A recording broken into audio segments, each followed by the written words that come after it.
my name is Dana Southard, and I've got four quick tips that I want to share with you guys about what I have learned in my short-lived loom knitting career.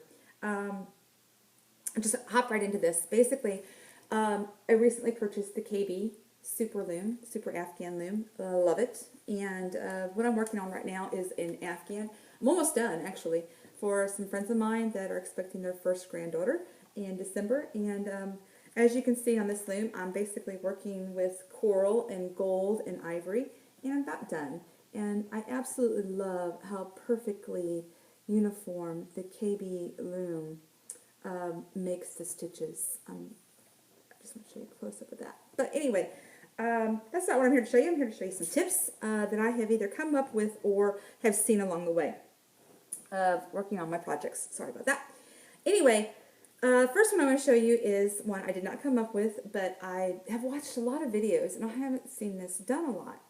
However, I find it invaluable and worth sharing. What I've done is, on the KB loom, I noticed that when I got it, it was, the pegs are very, very close together, not unlike my round looms or my other rectangle looms. These pegs were much closer together. Very hard to get your fingers in between those and wrap those pegs and hold. So if you take a pin, cut off the end, thread your yarn through. I'm actually using 2 strands of number 4 yarn on this project, as you can see. But this is, as I'm holding it up to show you, it is much harder, but if it's laying on your lap flat, this goes so fast. It's crazy. But what you do is when you're wrapping, you just take it and you get your string out and you just color around the pegs. And the narrow point on the pin will allow you to just go through and each of those pegs. And like I said, if it's laying flat on your lap, you can really zoom right along on this.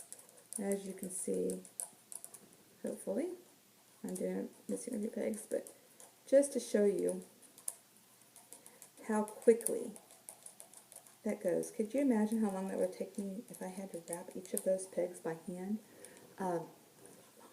So, anyway, first tip right there. Second tip was, on this Afghan, I have a border here, so that is to help keep it from rolling. Also adds a little decorative edge. But to get that border, every other row, you purl in 5 on both ends of the row.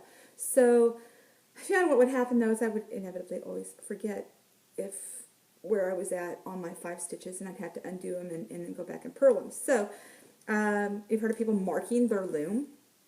That's what I've done. My tip, though, is that everything I saw where people were marking their loom, they were either using fingernail polish or like a permanent marker, which would rub off eventually, but still, I didn't want to mar my loom. So the way I got into looming, my kids came home one day from school, and they're like, "Mom, you've got to make us these really super cool rubber band bracelets." So I went out, bought looms, bought rubber band bracelets, and have a ton sitting around the house now.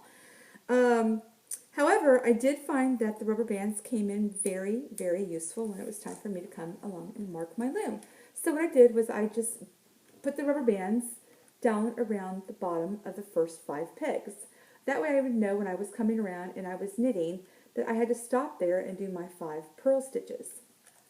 As you can see, it's marked on the other end, so I knew 5 stitches in and 5 stitches out that I needed to purl that little section to get every other row to have that nice border. Okay.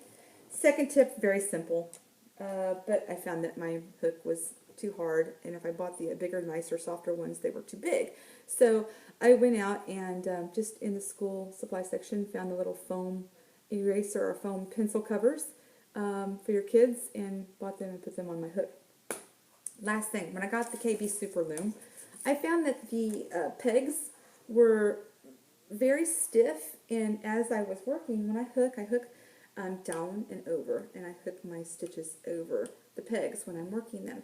But I found that when I was doing that, this part of my hand was rubbing on those very, very rough pegs. So, how can I stop that?